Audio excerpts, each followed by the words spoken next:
Selamat pagi, kita akan belajar ekonomi kelas SMA kelas 12 tentang akuntansi. Yang dimana di dalam akuntansi itu ada yang namanya membuat laporan keuangan. Sebelum membuat laporan keuangan, kita harus tahu dulu akun-akunnya. Nah, yang kita bahas di sini adalah perusahaan dagang.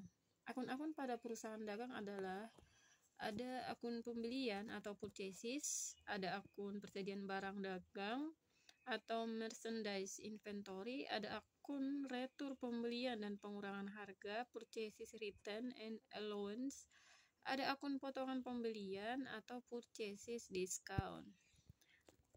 Lanjut, ada akun beban angkut pembelian atau freight in, ada akun penjualan atau sales, ada akun penjualan atau sales discount, ada akun retur penjualan dan pengurangan harga atau sales return, ada beban angkut penjualan atau freight out.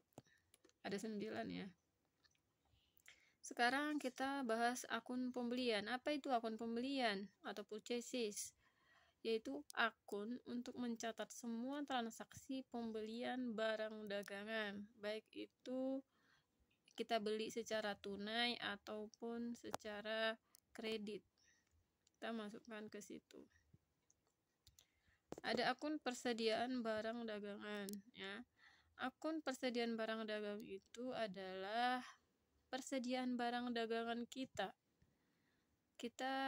Persediaannya berapa supaya nanti ketika di akhir periode biasanya ada yang namanya stok opnam atau kita menghitung kembali barang terakhir yang kita punya setelah melakukan satu periode ya. Kita melakukan stok opnam namanya.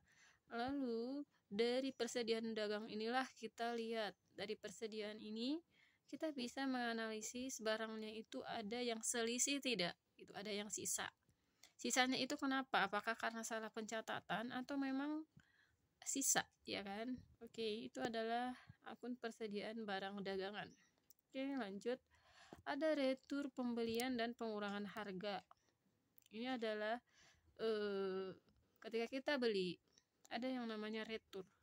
Kalau kita beli ada retur, berarti uang kita akan dikembalikan. Jadi harus kita ingat ketika barang yang kita beli kita kembalikan karena tidak sesuai dengan yang kita minta atau rusak ataupun tidak sesuai dengan purchase order, maka kita akan kembalikan dan mereka akan mengembalikan uang sesuai dengan retur pembelian yang dikembalikan ke kita. Lalu ada akun potongan pembelian. Ketika kita beli barang ada namanya potongan pembelian atau purchase discount. Adalah potongan ketika kita beli barang, ya kan? Kita harus catat. Ada beban angkut pembelian atau freight in adalah untuk mencatat biaya angkut. Ketika kita beli barang ada namanya biaya angkut dan nggak mungkin kita mengangkut sendiri ya. Pasti kita pakai jasa angkut. Nah, itu harus kita tulis. Ada penjualan atau sales, yaitu untuk mencatat semua transaksi penjualan. Kalau tidak dicatat, kita tidak tahu pendapatan kita berapa. Kita harus tulis penjualan.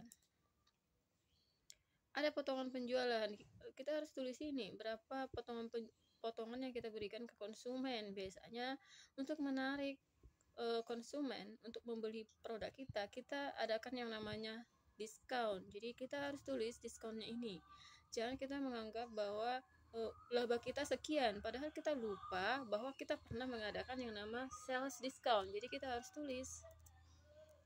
Ada retur penjualan. Ketika menjual barang ada namanya retur, artinya mungkin ketika kita menjual barang ada barang yang rusak atau tidak sesuai dengan apa yang diinginkan oleh konsumen. Jadi ketika barang kita dikembalikan, artinya kita harus mengembalikan uang retur tersebut. Oke, ada namanya beban angkut penjualan. Ada yang namanya ketika kita menjual barang, beban angkutnya ditanggung oleh penjual. Ada juga yang beban angkutnya yang ditanggung oleh pembeli. Jadi kita harus tulis ini. Nah, sekian dulu. Jangan menyerah sebelum mencoba. See you.